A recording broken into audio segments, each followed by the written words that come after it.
All right, my name is Rich Schmidt. I'm here with Garett Long. We're at the Troon Vineyards tasting room in McMinnville. It's January 20th, 2022. Garett, thank you so much for joining us today. My pleasure.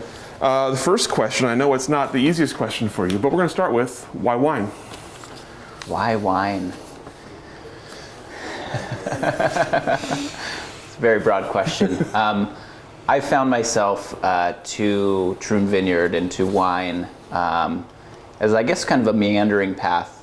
My start in wine, I suppose, came in my college days. I went to Whitman College in Walla Walla, Washington, which they said back when I graduated in 2010 that it's going to be the next Napa. And I think for more than a dozen years, it's continued to be the next Napa. That's yet to really reach its fruition as stated goal. But as a recent college graduate, I started working in a tasting room for my first summer. It was my first job after college, actually.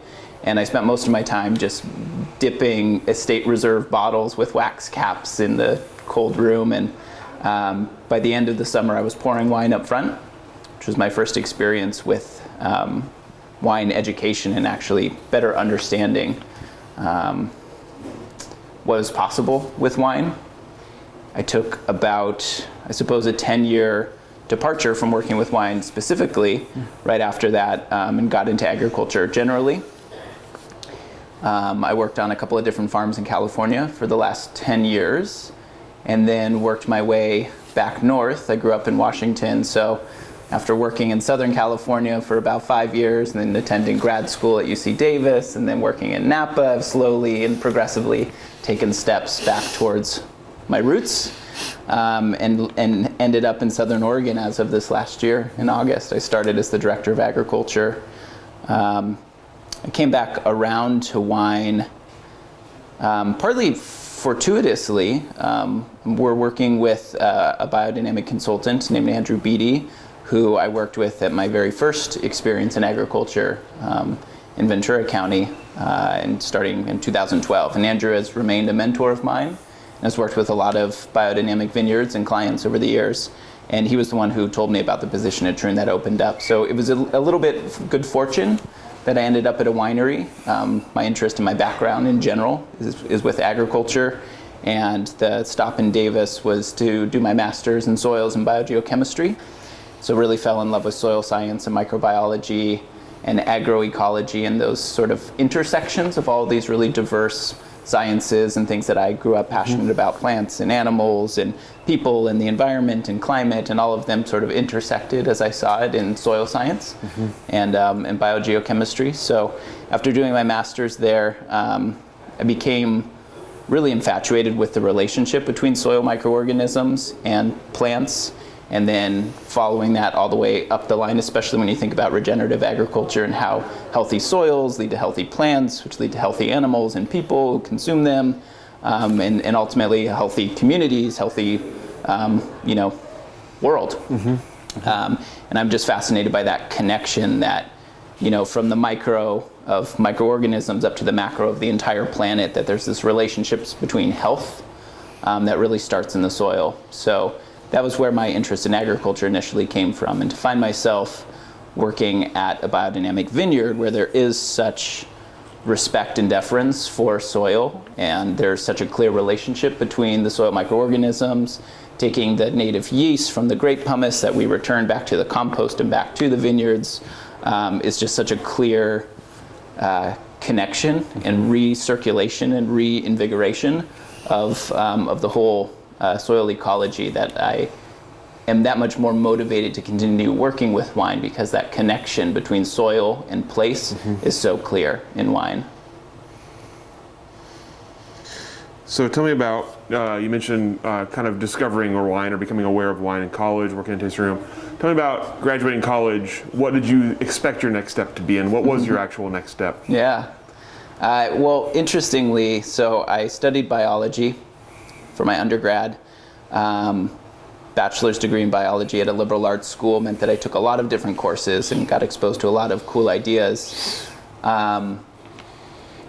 What I thought going into college was that I wanted to be a veterinarian, and I wanted to work with animals for certain, and then I had a couple of summer internships specifically at zoos, that made me realize that I didn't want to work with animals as much as I was just in love with life sciences and relationships, ecological relationships. As I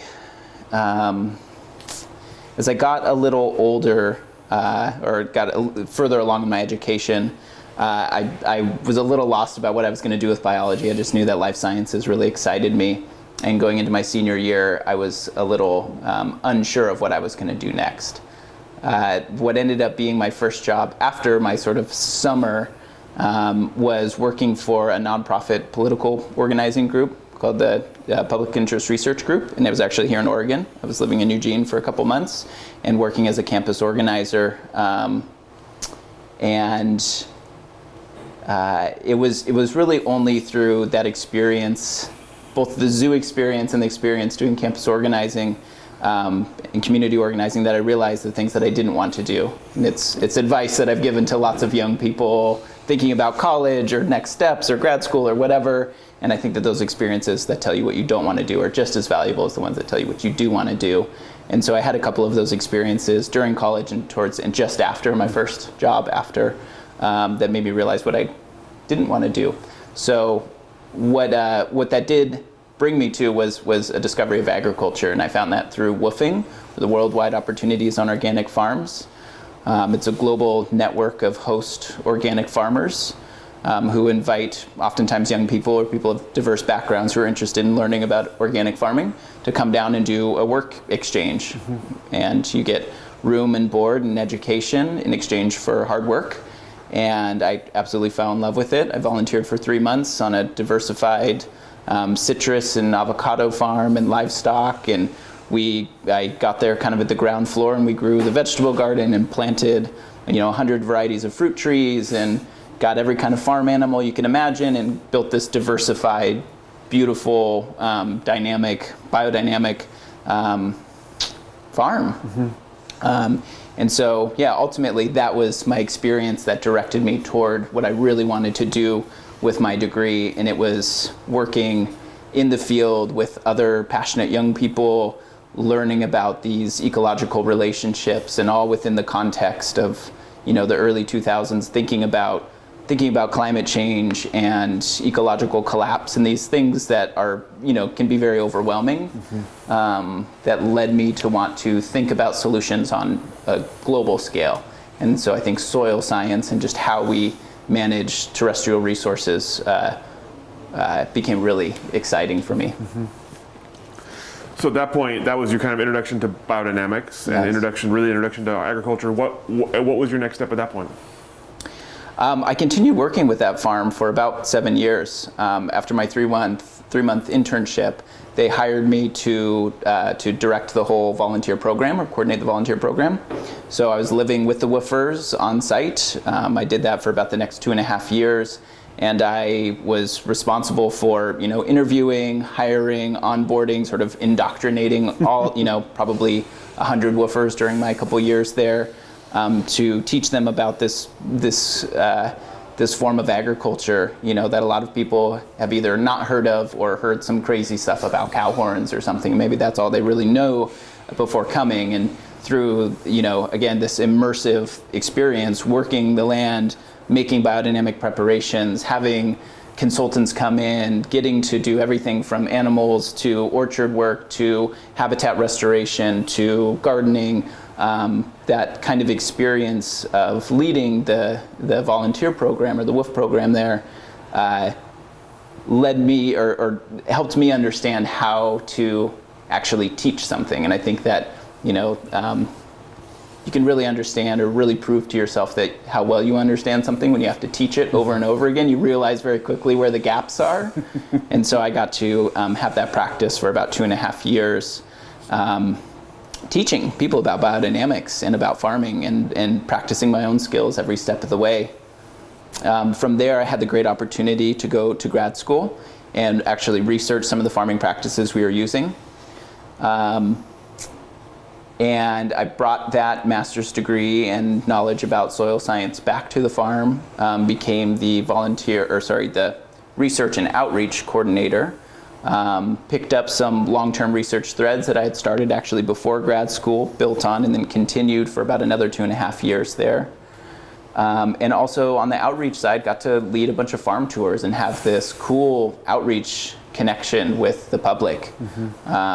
There were countless farm tours that I gave with 100 people. We would invite 100 people would buy tickets and come Saturday morning, and then Saturday afternoon, and then Sunday morning and Sunday afternoon. And by the end of the weekend, we had guided, close to 400 people through the farm and given this immersive 2-hour farm tour experience. And I think I felt a sense of pride leaving people feeling like just these saturated sponges of knowledge of just, they'd never encountered this kind of farming system. They had never thought about the connection between, microbial ecology and gut health and planetary health, and to actually make these connections and have people experience, have novel experiences through relationships with farm animals and with beautiful wildflower plantings throughout orchards and all of that.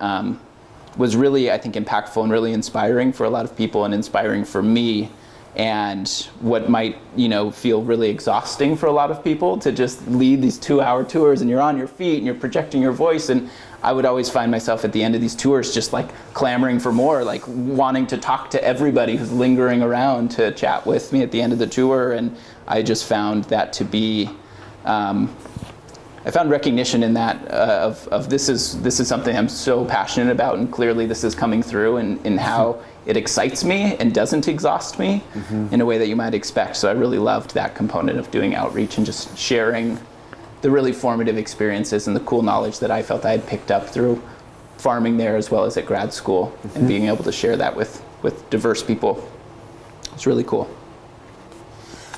What was it for you about biodynamics that spoke to you and kind of inflamed that passion for you? Is there something you can kind of specifically point to and say it's because of this?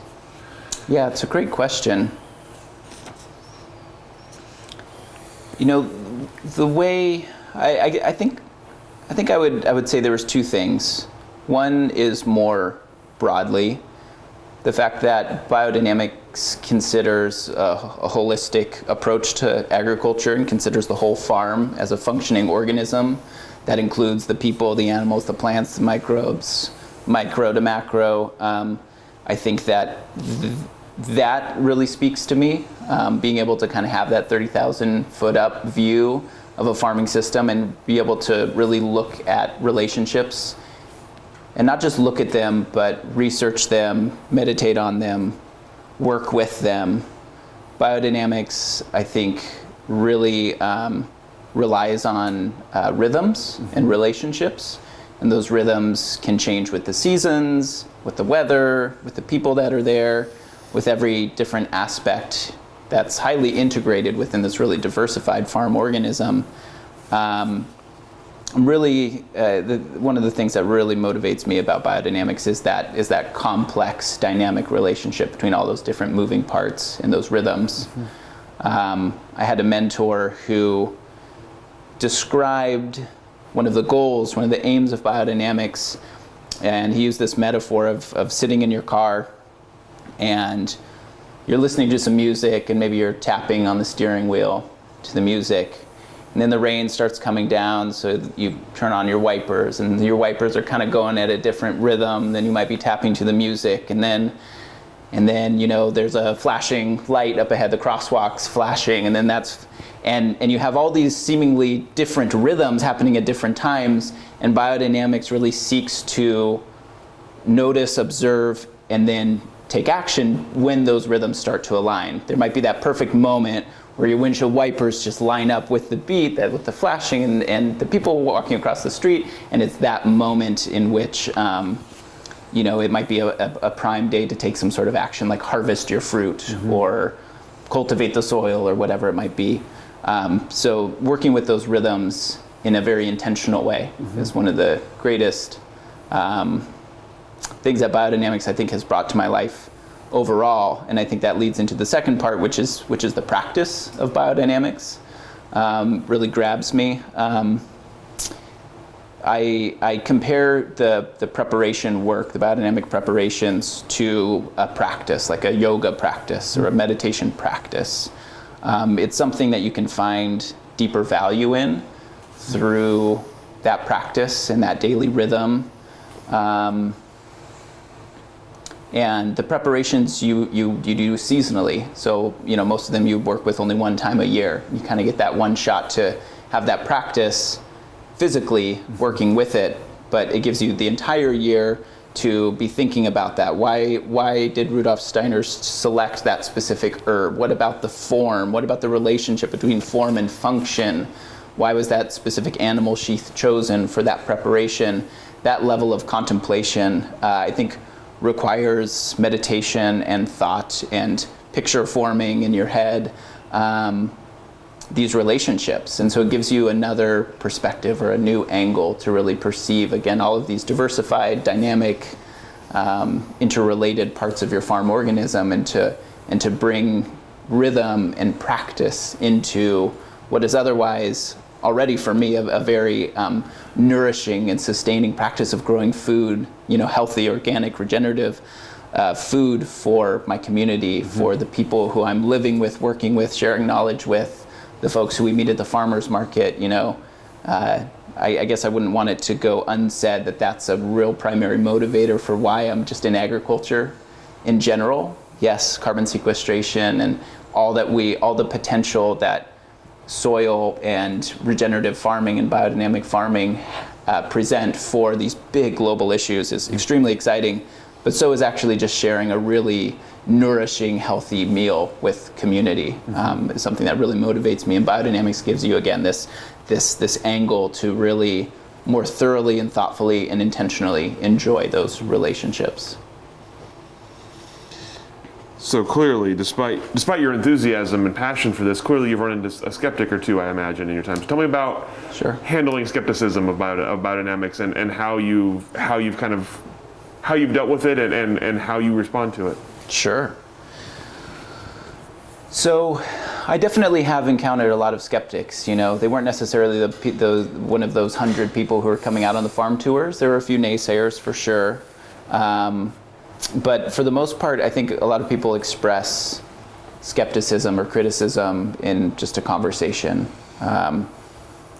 The way that I've handled it is first to get educated myself.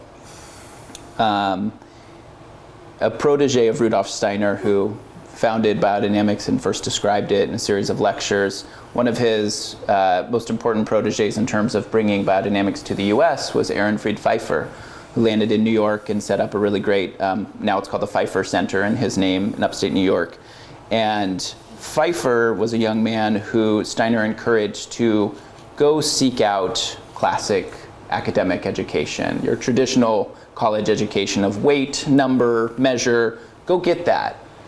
And then bring that knowledge and that information and that ability to conduct experiments and analyze observations through a lens of spiritual science, which I think is, again, that novel part of what Steiner brings to, or even what biodynamics brings to agriculture in general, is that etheric, spiritual, kind of intangible component. And so I like to think that I took a similar path as Pfeiffer. I came to a biodynamic farm. I absolutely fell in love with caring for the animals, for planting seeds, for getting to plant a fruit tree and then 5 years later eat the most amazing nectarine you've ever had off of that fruit tree. That cyclical experience and that practice of farming made me fall in love with a biodynamic approach in general. And when I went to UC Davis and proposed some research ideas to my advisor about researching various aspects of biodynamics, do the preparations impact compost making and what aspects of that. I faced similar skepticism from the academic community who oftentimes just conflated organics and biodynamics as the same thing. Oh yeah, biodynamics is organic agriculture. There's just that thing about cow horns. It's like, it doesn't actually make it anything different. That's just something that biodynamic farmers do to make themselves feel better or something like that. Was often just, it was just sort of written off as there's nothing different than organic. And so I ended up not studying biodynamics specifically for my master's research. I looked at the impacts of compost tea, which was another one of the practices that we are using that's not specifically related to biodynamics, but is a form of biological farming or practice within biological farming.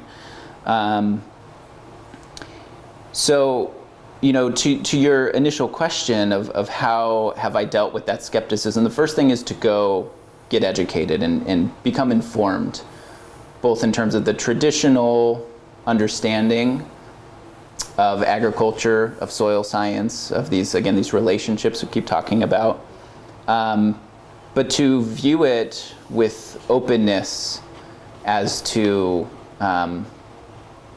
what benefit there may be to look beyond just weight, measure, and number. What does spirituality bring to your farm field? And coincidentally, wearing a shirt as an undershirt here, oops, I'm sorry, I just touched the mic, that says, keep the culture in agriculture. And I looked up the root of agriculture, and I wanted to understand where it comes from. And I found it really interesting. Cult means, you think of like a religious cult, but essentially a cult is a shared set of values or reverence for something, an idea, a person, something like that. And so a culture is, a community of people who agree upon a certain set of values, right? The root ag in Latin means field.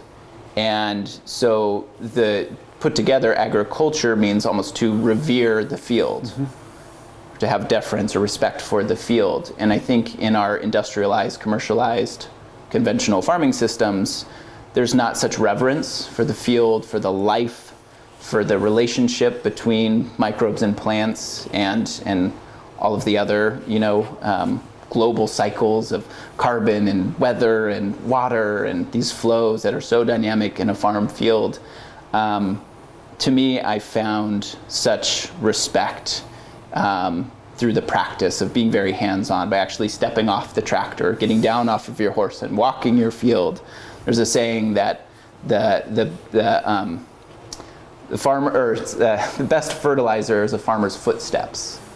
And I take that to mean that actually getting down there and having communication with your plants, actually seeing them and addressing issues that you might see instead of just driving past it and not noticing because of the diesel fumes and the sound of the tractor, that you might not notice or have that connection with that plant or that field or your farm. To me, I deal with skepticism by sharing the value that I've found in it, in the practice, in the spiritual practice, in the recognition of these rhythms, in the potential to build and layer off of those rhythms and build the complexity and build the relationships.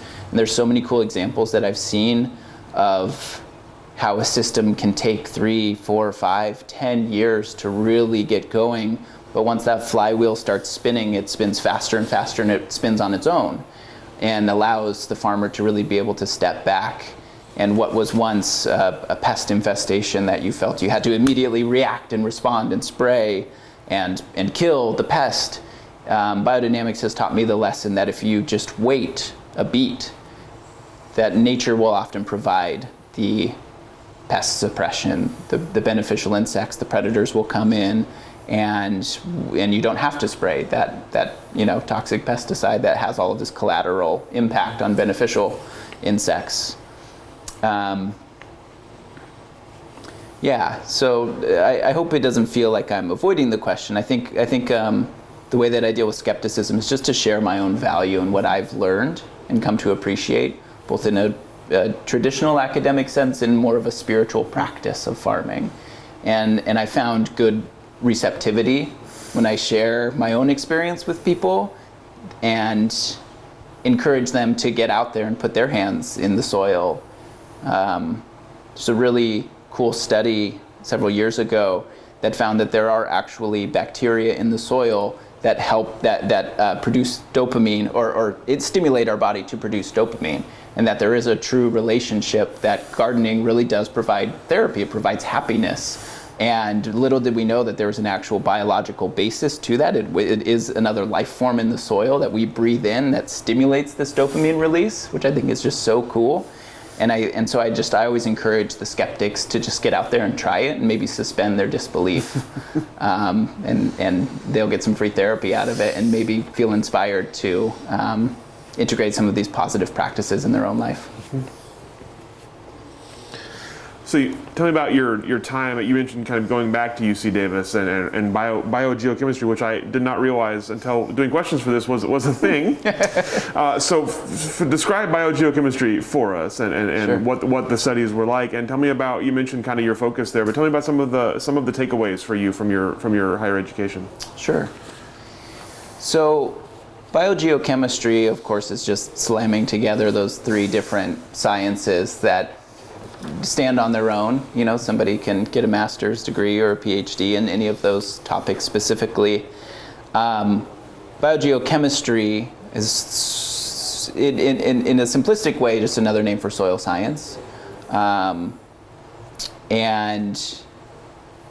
the reason I think why that is the name of the program at UC Davis is incorporates the acknowledgement of biology. Soil is very much alive. You know, there's more living organisms in a handful of living soil than there are people on the planet, which is staggering to most people. So the biology is very much in soil. The chemistry involves all of the biotic and abiotic chemical reactions. There's an incredible complexity of elements, molecules, life forms, energy flows, all of this, which incorporates more of soil physics, which is a course that I took during my degree, and then to combine that with geology, which is really an understanding of the parent material or the rocks that were broken down to form soil, and to be essentially that support system, that source of nutrition and minerals for plants and microbes and everything that feeds and builds off of soil. So biogeochemistry is the intersection of all of those different components of soil. And like I said, that doesn't even consider physics. It doesn't consider specifically microbiology, but just all of the biology, from the trees down to the smallest microbes, right? Yeah, it was if there's not a theme here of noticing all of these relationships, these intersections, these connections, that really inspired me about soil and made me fall in love with soil. A lot of that started with the recognition that it's actually alive, and I could feel like my biology degree is very relevant. You know, my 4-year degree is actually a critical component of what sets soil apart from dirt. It is alive, right? I learned a ton during my master's program, and it was very different than what I learned on the farm, right? I learned very practical skills, how to start and how to sow seeds and transplant that and weed it and harvest it and prepare it for market or for a meal. You know, from seed to your plate, I learned how to grow food, raise animals humanely and with respect, and how farming can again support a community and support wellness and health through sharing that experience. What I learned in my graduate program is a lot of the technical knowledge. You know, it's like you imagine in a graduate degree science program. It's reading a lot of papers and coming to an appreciation for the level of rigor that goes into every publication. You know, what it took for me to write my master's thesis gave me such respect for every, you know, the finding of a specific paper might seem so narrow and building off of the whole body of science, you know, standing on the shoulder of giants that came before you. And every publication could just feel incremental. But having that practice, having that experience of writing a thesis gave me such respect for the integrity that is involved in statistical analysis, in in accurately representing your experiment and your findings, even if there was an outcome that you didn't expect or that you weren't looking for. So I think, again, it made sense to me why Steiner recommended to Pfeiffer to get the theoretical knowledge and a really strong foundation in education, and then build off of that with the practice, with the spirituality. And I think for me, grad school really represented that opportunity. When you chose that program and chose that time to do it, did you have an outcome in mind? Did you do it then and with I want to do this when I graduate kind of thing, or was it a different kind of path for you? It's a good question too. I did know I had committed to go back to that farm. They supported me in grad school, and I did, committed to go back and work as the research and outreach coordinator. So I knew initially that I was going to have this opportunity to come back to this place where I had fallen in love with biodynamics, with soil science, with farming, where I'd found community and had such an incredibly formative experience. So I knew that I was going to do that. I knew I was going to do that for a couple of years, for sure. I think I had the perspective that I would follow in some of my mentors' footsteps and become a consultant. There were 3 gentlemen in particular who worked at this farm, who are all consultants on different aspects of it. And Andrew, I mentioned earlier, has continued to be a mentor for me, and actually brought me to Troon Vineyard. Another one of the gentlemen actually passed away when I moved up to Davis. I attended his memorial in Sonoma County, right at kind of the midpoint of my experience there, and that loss really impacted me, and I felt like I had lost a mentor who had really inspired me and led me to that path, although he recommended that if I wanted to learn about biodynamic farming, I should just farm. I don't need to go to grad school for that. So despite taking a different path from his recommendation, I felt that I wanted to really follow in Alan's footsteps one day.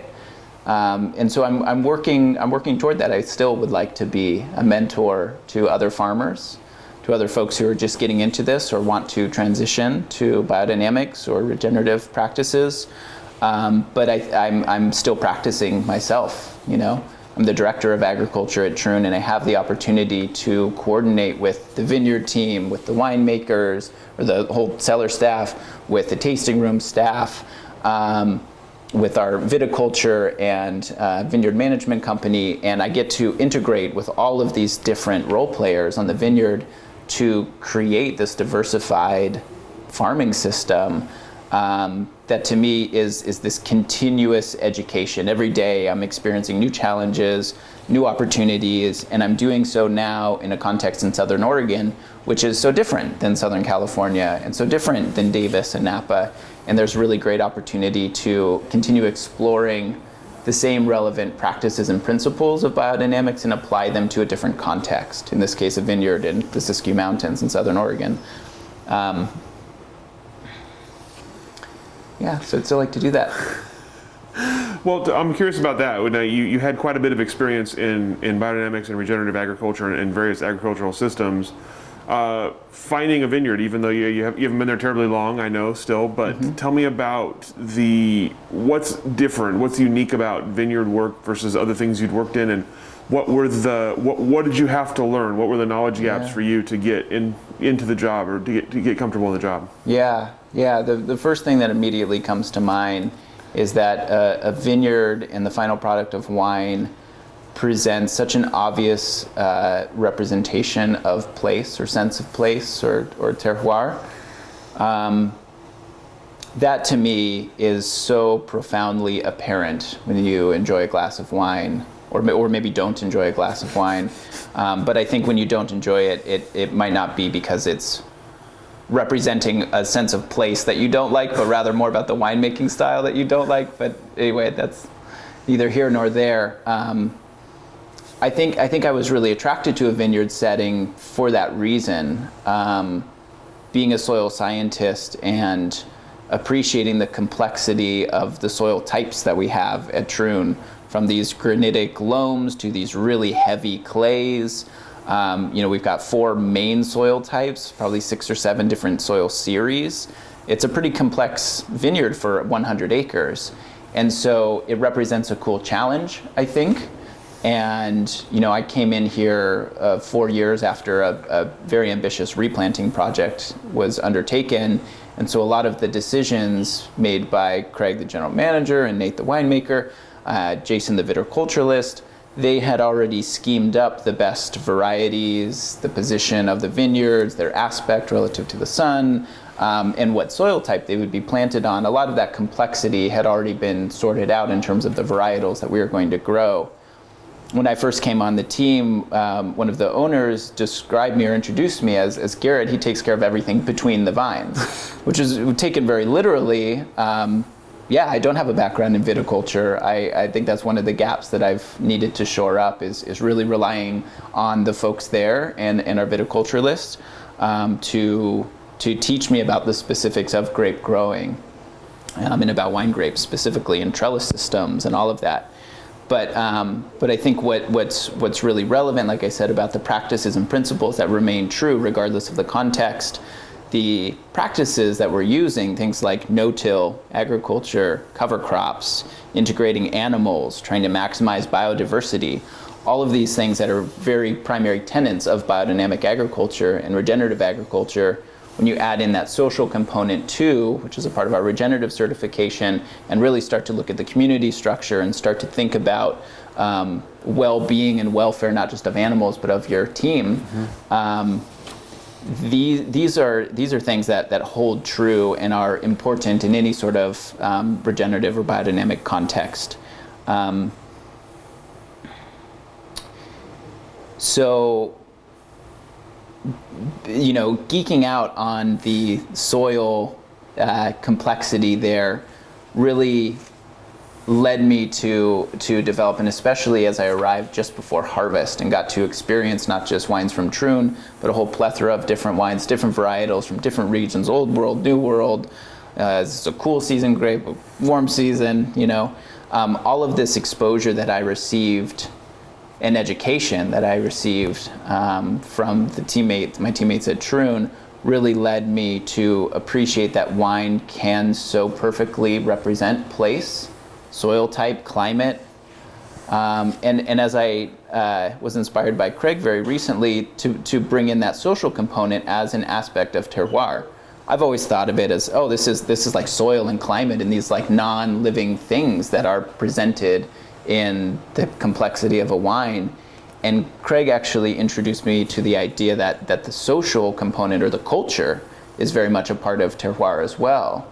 And I just think that is just so apparent to me and so true, and such a clear expression in wine, more so than an avocado or a lemon or a tomato can be. Although those, you can of course have that same level of nuance in a really great heirloom tomato, but you might not know that it's from Burgundy in a way that you can know that wine is from, the Applegate Valley, Oregon. So when you were hired, tell me what you understood your role to be, what you thought you were getting into, and how much of that has been what you've actually gotten into. Yeah. The role is definitely evolving, and I think a lot of it is in relation to these seasonal rhythms.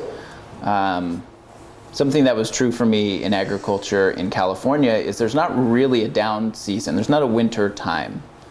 But I think biodynamics provides this lens, and I think just in general in cooler northern climates, there is a down season during the winter. There's a period of reflection and contemplation. How did this year go? There's that period of planning for next season. What am I going to do different?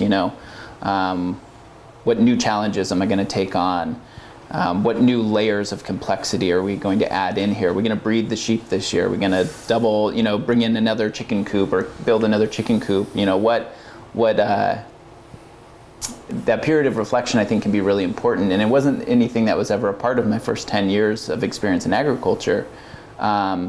So one is I've really appreciated how the seasonal rhythms, especially these post-harvest rhythms, which I don't have to tell you, the harvest season can be very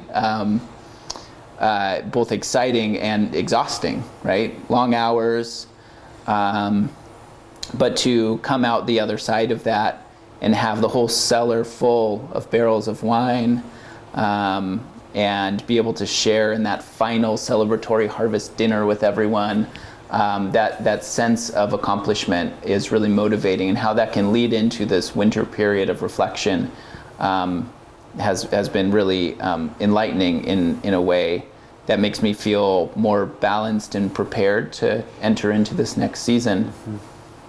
My job description has panned out more or less how I expected. I've repeated often what Brian had said about Garett takes care of everything between the vines, because I think, as general as that is, it's accurate. I'm helping to make compost and running. Composting is one of the most critical things that we're doing. Admittedly, I'm biased, coming from the soil microorganism perspective and seeing how important that is. Composting is just incredibly relevant to what we're doing. So from composting and cover cropping, managing our sheep and our chickens, maybe one day cows, as the farm continues to grow and diversify, as well as all of the wildlife, the birds. We're actively this winter time during this slow season, our vineyard crew, which we keep on staff year round and provide year-round employment and benefits. The guys have shifted over to making owl boxes, barn owl boxes, and western bluebird boxes to attract wildlife into our farm. Of course, there's all kinds of mammals and rodents, which are often perceived as pests in vineyard systems or in farms, which are very much a part of it. There's so much diversity with the animal systems that, whether it's the perspective from livestock and poultry or from wildlife and habitat restoration, there's a real integration of animals that I find really inspiring. That's a clear part of my job that has come to fruition as we do more rotational grazing, and we'll continue to expand the areas of the farm that the animals are grazing, which includes the vineyards this winter time, and will include other areas, grazing down cover crops, mowing down our hayfield after we harvest it. That's all very exciting future of the livestock program at Troon. And then the part of it that I know is coming that really speaks to my background at Davis is along soil science and soil testing. There's a really comprehensive soil study done back when the new owners purchased Troon, and in 2017, a really comprehensive soil study dug 75 backhoe pits, analyzed the soil, and that was a part of deciding where to plant and when and what varietals and all of that. And we're going to follow up this spring and do another comprehensive study. We're not going to dig 75 backhoe pits, but we've got about 20 sites that are the same GPS coordinates of when we sampled those spots back in 2017, and we're going to follow up and essentially take a baseline, or set up a baseline study that will become a long-term soil health monitoring program that incorporates not just the chemical measures and the nutrients and the minerals that the plants are accessing, but these other biological and soil health components, metrics of soil health.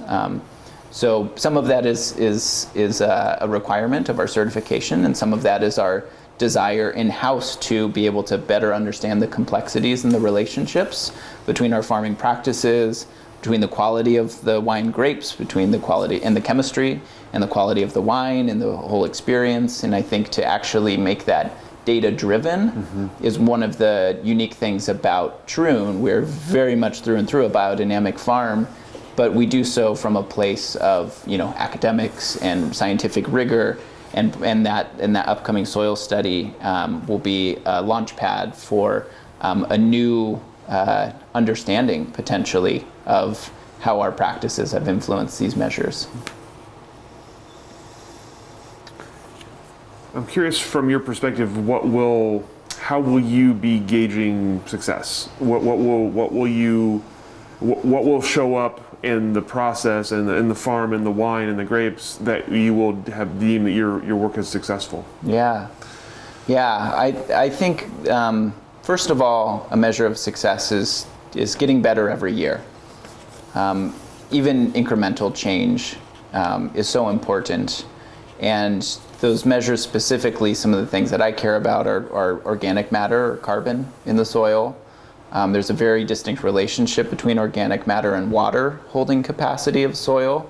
And as we increase organic matter, we're increasing our ability to both infiltrate water and create the sponge that is the soil to hold on to water and make that accessible to the plants throughout the dry season in the summer. So first and foremost, I think soil carbon is a critical measure of success, of health in the whole system. And there are some direct ways, like I said, with water holding capacity, and then there are some indirect ways that I think we can associate soil organic matter with success, or a pleasurable glass of wine. I think some of those ways look like the example I used earlier of the pest infestation and how you can reduce the number of sprays, reduce the inputs into your farm, reduce your spending on buying those materials to spray, and instead you have invested your time and energy, hopefully in advance, in building those bird boxes, having those bluebirds around to come and eat those leaf hoppers when they show up en masse. That it requires a transition of your mindset when you are faced with a problem, which is every day on a farm, a complex farm. It's a new thing every day, right? And one solution that's been presented and has actually been taught in our ag schools is to spray, it's to suppress, it's to kill. And I think biodynamics presents this alternative to how can I set up the ecosystem to remain in balance, even when it seems out of balance with a pest infestation or a disease spreading throughout the orchard. And I think diversity is such a critical part of that. We're far from a monocrop, but we do have 50 acres of grapes, which is half the total acreage of the whole farm. And if there were a disease, like, historically red blotch has been a major problem, and lots of other fungal diseases, in addition to the virus. And those diseases can spread throughout a monoculture. And again, biodynamics presents an opportunity to integrate other plants, animals to help suppress that, wildlife to help keep things in balance, and diverse soil ecology that helps prevent and suppress some of those pathogens in the first place. I think I lost the thread. Oh, no, I have a good follow-up for you. So tell me about your wine appreciation of wine itself. Yeah. So you have these measures of success in the soil and the plants and the fruits. Tell me about how that translates into the wine and how much appreciation of wine you have to understand that, to see the progress. Yeah. I think what I want to share is that idea of doing less, maybe, or doing differently. I think counter to that,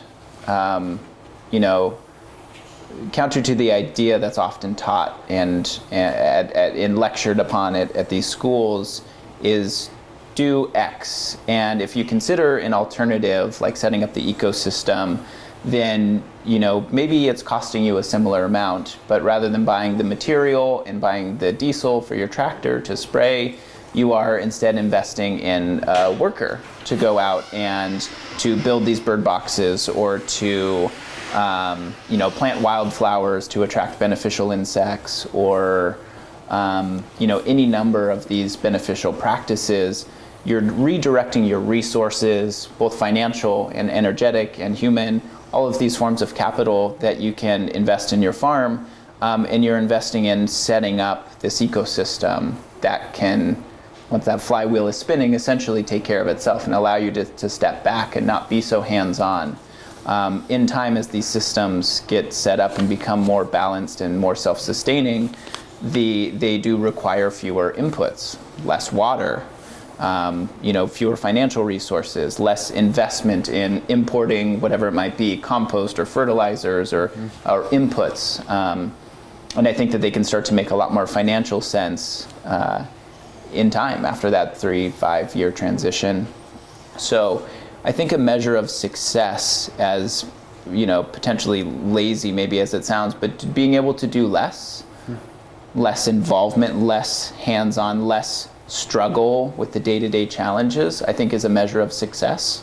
Because what I think that really allows you to do is to then focus on other aspects of your life. What about your family? What about your own professional development or your education? What about volunteering or contributing to a community effort? It's hard for farmers to find any amount of free time, I think. But I think being able to set up a system that is able to support itself, both financially, biologically, and hopefully nourish you and your family and your community, that hopefully allows you to redirect some of those energetic resources into other meaningful parts of your life. And I think that's a real measure of success. Can you taste that in the wine?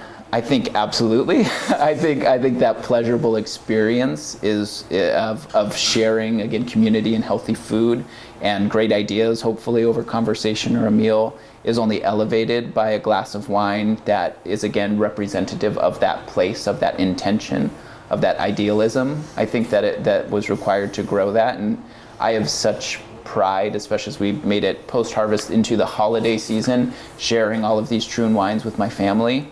It's been such an exciting and beautiful way for me to share these things that I'm so passionate about with in a way that it really translates when you get to taste natural wines, these low intervention wines. And so I think that whole kind of do less or do nothing mentality, if that can succeed in the field as I'm describing, and eventually in the cellar as well and in the winemaking process, if you're able to do less and just let the natural populations, natural yeasts ferment in a way that your grape chemistry is great and your microbiology is great, and allow you as a winemaker to be able to step back and just let that process happen naturally, I think that's a similar measure of success. Take a quick pause. Christina, would you mind grabbing the keys and moving the car just so we don't get, it's in the very front pouch of the backpack. Thank you. I just realized something that popped into my head. Yeah, no worries. A word you've used a lot is intentional. Yeah. And we hear that a lot when we talk to biodynamic farmers or grape growers. I'm curious, intentional to you, what does it mean? Why is it important? Yeah. Well, I think it kind of gets back to what I was saying earlier about having reverence for the field.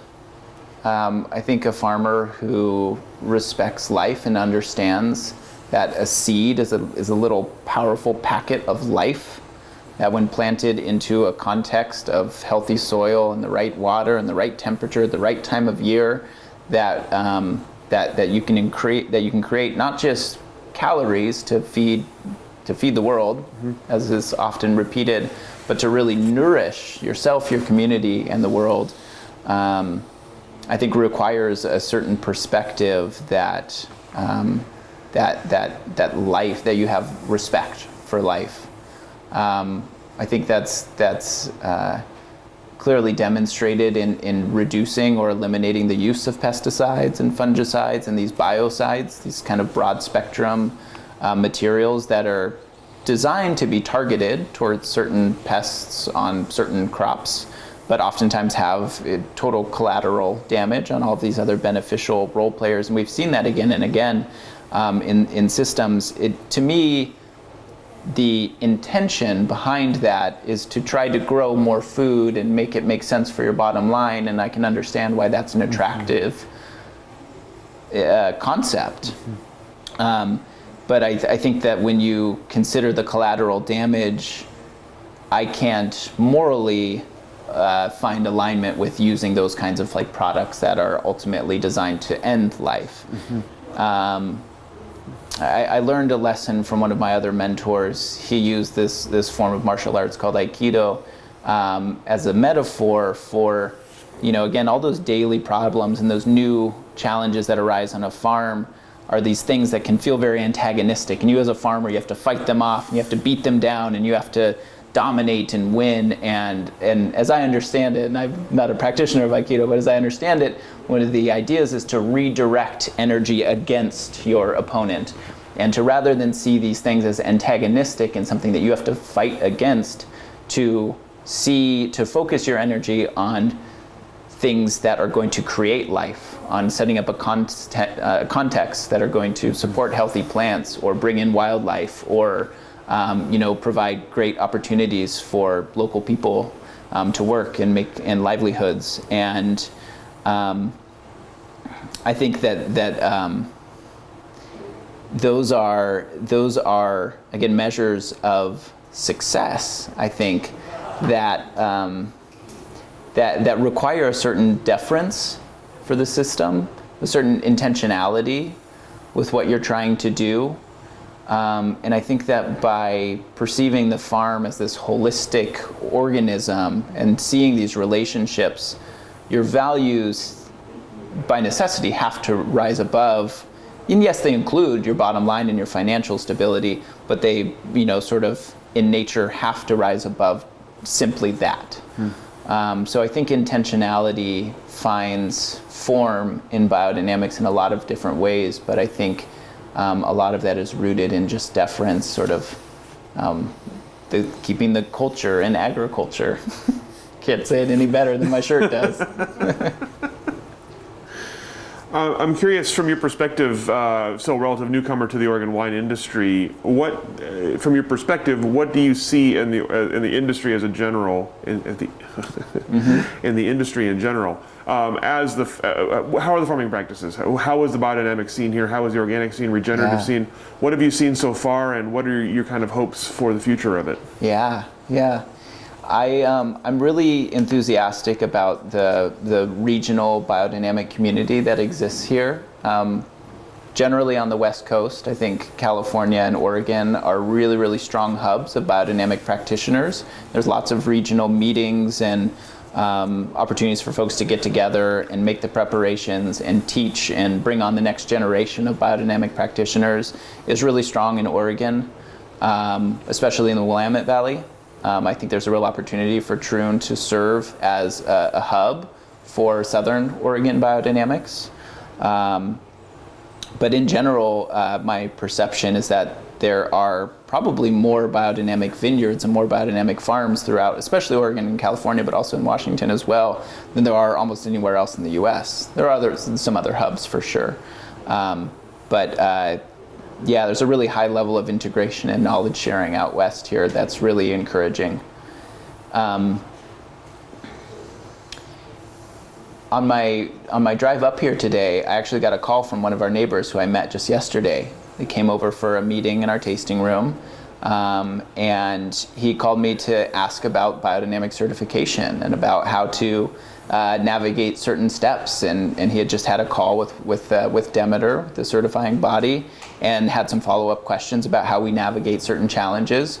And I think that at Troon we really want to serve transparently as a resource of information for our neighbors, for our region, for other vineyards, no matter your context. If we can demonstrate how it can make sense in a Southern Oregon context, and we can make those mistakes and hopefully save you from making those mistakes as well, then we want to share that knowledge. We don't want to keep that close to the chest. I think there's no real benefit of having other people struggle through the same challenges. Instead, that knowledge sharing is so important.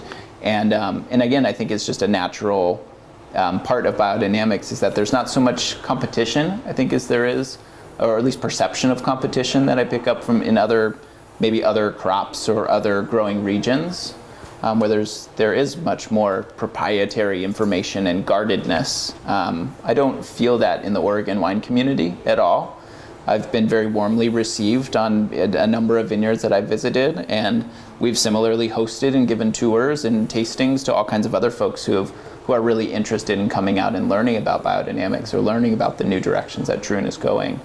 And I just feel this warmth and this receptivity to what we're doing.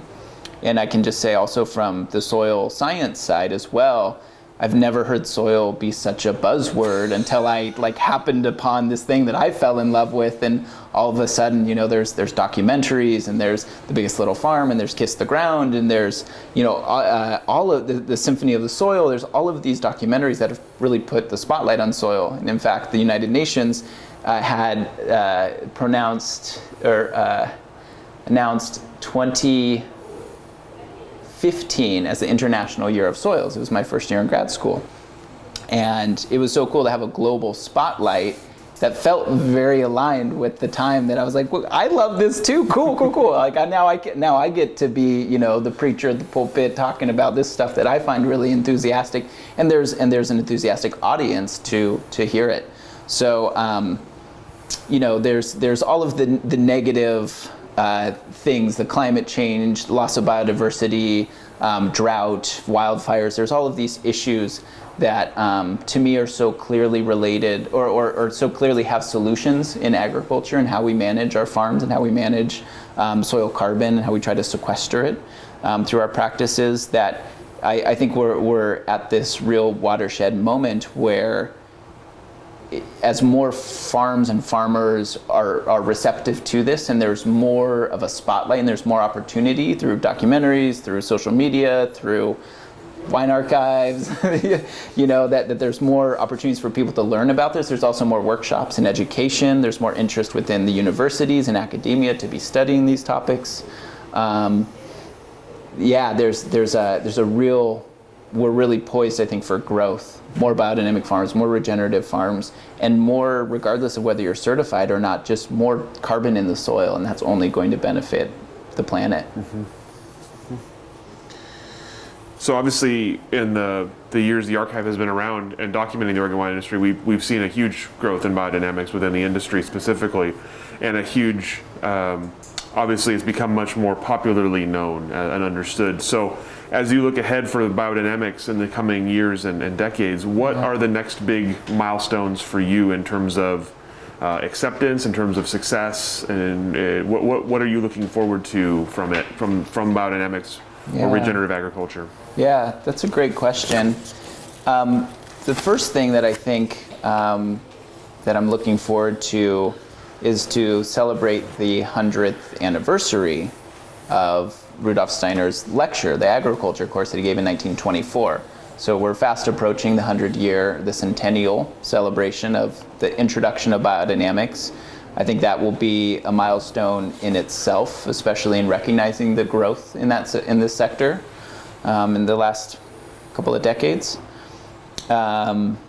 So I am excited about that. It feels nicely aligned that Troon is approaching our 50th anniversary, just 2 years before the centennial of biodynamics. It feels, again, appropriately aligned, kind of right place, right time that I find myself, and very enthusiastic to engage in regional gatherings or maybe a national gathering and actually collaborate with some other practitioners to host an event and a celebration. So that's one thing I'm really looking forward to. Along those lines, are creating regional groups or strengthening existing regional groups of biodynamic hubs, particularly in Oregon.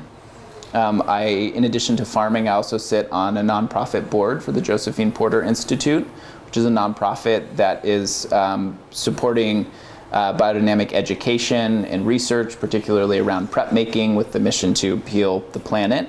And we're based in Floyd, Virginia, and there's a real opportunity to create a West Coast hub, a Texas or a South hub, and create all of these regional groups using the sort of the playbook that JPI has set up back in Virginia as being a gathering place where people can come, take workshops, get educated, go through that practice of prep making, hopefully bring that back to their own communities or their own farms and integrate that, again, for me, very formative practice of prep making. So that's another thing I'm really excited about is the role that JPI can play in strengthening those regional hubs. I think that's a direction that biodynamics is going, and it's going to really help not just create more biodynamic farms and farmers, but hopefully create a better understanding for the wider community. I think that's one thing that this wine bar here on 3rd Street in McMinnville is doing, is creating an opportunity through, the displays, the education that we have on the walls, as well as the wine educators here, to be able to help people who may not know the first thing about biodynamics start to develop an appreciation.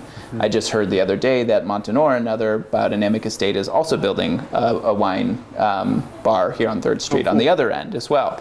So I think that's great. Maybe it could be seen as competition of two biodynamic wine bars, but to me, because of the collaborative nature of biodynamics, I think that's only better for biodynamics. That's going to be only contribute to a better understanding and appreciation for this unique sector of wine. And then the last thing, I don't remember. I feel like there was one other thing I was really excited about for the future of biodynamics. Maybe it'll come to me. If it comes back, yeah, feel free to pop it in. That'll be kind of cool having biodynamic bookends here on 3rd Street. I like that. That's really nice. Yeah. When it comes to Troon specifically, tell me about future. You've talked about some of the projects you're working on already. I know you're not even barely even got your feet wet. Yeah. What are you looking forward to, from your role and for the future of the business in general? Yeah. There's several things. I would say first and foremost, and very relevant to timing, we just had a budget meeting where we really planned the whole 2022 season, and expanding the whole vegetable garden production up to 2 acres is really exciting. We just bred our sheep, so we're going to have hopefully another dozen or so lambs born in May. I'm really excited for the expansion of the livestock program and for the chickens too. But I think in addition to just growing the farm in terms of the products that we offer, that's really exciting to me, is to host, as I'm saying, educational events, farm tours, farm dinners, and folks who just come by the tasting room as well, to host them on the farm, on the vineyard, to create more experiences. I think is a really exciting direction that Troon is going. Again, just with the transparency, our desire to share our knowledge, our mistakes openly and transparently, means inviting in, researchers. You would collaborate with OSU currently on a bunch of studies. We're doing microbiological assays and using a firm in California for that. All of the soil testing that I talked about and the long-term soil health monitoring is really exciting. These sort of collaborative research efforts, I think, will hopefully provide, again, just better understanding and appreciation for how these practices, whether they're specifically biodynamics in the preps or whether they're more of where there is that overlap between regenerative and biodynamic farming, in regard to no-till and composting and animal integration. All these things that are similar across the certifications. The bringing out more people to the vineyard and getting to share the experience, the aesthetic beauty, the serenity, and the peacefulness. Is of just these territorial views of the mountains, is just it's been such a fabulous place for me to get my feet wet in these first 5 months and to really look to the future in which I get to share with everybody else who comes to visit, regardless of your experience, whether you're in the wine industry, whether you're just a consumer, whether you're growing, or whether you're just interested in meeting our guardian dogs. Regardless of what brought you to the farm, I think there's a real opportunity to maybe slow down from the craziness of daily life, and enjoy a glass of wine that represents place so distinctly, enjoy the views, enjoy the environment, and hopefully learn something through the process too, to become inspired yourself. When it comes to that last part, the education process, obviously a big part of your background and a big part of what you hope to do. I'm curious about the receptivity from consumers in that regard. If people are seeking you out from a biodynamic perspective, that's one thing, but if they're just coming to drink a glass of wine, What's the reception like for that, and how do you improve it? Yeah, that's a really interesting question.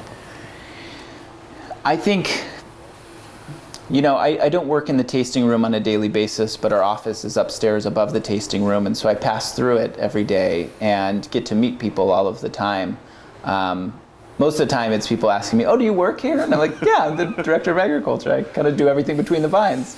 And that inevitably kicks off a conversation where I've found that everybody who's sitting in our tasting room, regardless of group size, has questions. They seem very enthusiastic to learn. And whether that is about Troon specifically or biodynamics at large or just about wine or culture, I feel like there is a real opportunity, specifically in a tasting room or at a vineyard, in that sort of setting in which you can go deep with people. I think the nature of biodynamic preparations has historically been really challenging, and even there's a perception maybe of elitism that sort of, you have to have this so many years of practice and study and contemplation before you can even talk about what these preps mean and why they were chosen and why all of this complexity. But I think that again, just by immersing yourself in that context, facilitates oftentimes really beautiful conversations that, I would always tell people that, if you want to learn about biodynamics, let's get a biodynamic bottle of wine and let's sit down. Let's actually talk about this for a while, because it's hard to just give that little sound bite of this is biodynamics or this is preparation 501. It's difficult, and if you try to consolidate it down to just one sentence, oftentimes people either disregard it, as some folks at Davis did, or will not understand the depth of it or the importance of it. So I think it's worthwhile. It's a worthwhile, study or practice. Just like I said, your yoga practice will get better every day of practice. And I think that my understanding of biodynamics has grown with my 10 years of practicing and prep making and all of that. And with it, my appreciation, my ability to communicate it, which is constantly growing and still evolving. Absolutely, I still feel like a baby in terms of looking to my mentors and other folks who have been doing this for decades, or these are the real masters that I look up to and hope to emulate in my own day. Well, on that note, as you look ahead for your own future, what are you kind of looking forward to, both at Troon and beyond? Yeah. What are some future plans, future goals, future projects you're excited about? Yeah. At Troon specifically, this season is really exciting. The expansion of the garden and the livestock programs, planting hundreds of trees in the next 2 years is really exciting to me. Trees represent this just incredible ability to pull down atmospheric carbon and sequester it in the soil. They have such longer lifespans. All perennial crops, vines included, have such a longer lifestyle and therefore greater impact in terms of carbon sequestration. And what is the saying? The best time to plant a tree is 20 years ago. The next best time is today. I'm really looking forward to planting trees at the vineyard and really setting up that system with longevity. So in the immediate future, my goals, plans, projects, focus is really on the farm and the evolution of some of these systems. And then I think broader than that, my work with JPI and really strengthening regional hubs and using biodynamic education and research as a method, as a pathway to not just sharing information, but to truly healing the earth. By nourishing ourselves and nourishing our landscapes, facilitates that connection, as I kind of started out saying, between healthy soil, plants, animals, people, communities, planet, that becomes so clear when you begin practicing and understanding and appreciating. And again, deepening that reverence for the field and that reverence for the community, for the workers, where your food comes from, the practices that were used to grow it, the health and the sustainability that it offers to us, not just as individuals, but as community members and global citizens. I think there's a real opportunity And I hope to engage in that, continue engaging and working in that intersection between people and farms and communities to really elevate our appreciation, respect for each other and for the land. Excellent. That's all the questions that I have for you. Is there anything that I didn't ask that I should have? Anything we didn't cover here today that we should have covered? Open mic, basically, to say what you need to say. Yeah. Well, thankfully, I feel like I've been on my soapbox pretty good. You've asked me great questions to squeeze all the juice out of the relationship between soil microbes and healthy plants and people. And I think, to me, just reiterating the importance of microorganisms in the whole system that help suppress disease and provide nutrition to plants and healthier diets. All of that goes back to those literally microscopic, underfoot, often forgotten about, sweep up off the floor and throw away in your garbage can as dirt. All of those microorganisms are the foundation of our water cycle, of our carbon cycle, of our nitrogen cycle. They're the basis of healthy plants in our entire ecosystem. And we didn't even know about them until 100 years ago, not even. We didn't even know of their existence to both cause disease, but also as a basis of health and of resilience in these complex systems. And I think I always try to make that really prominent when I'm giving farm tours and preaching, as I feel, about soil health, is that it often stems from these things that we can't even see. And it's hard sometimes, or maybe it's easy to just disregard or not have such reverence or appreciation for those things that are out of sight and underfoot. But I think it's really important to, in our practices, in our daily lives, to maintain that sort of respect and reverence even for the smallest creatures, as they have such a huge impact on us and on our planetary function. Now I'll step off my soapbox. It's an excellent final answer. I appreciate that. Well, thank you so much for your time, for your thoughts today, for your stories, and we'll go and let you off the hook. Thank you. Thank you.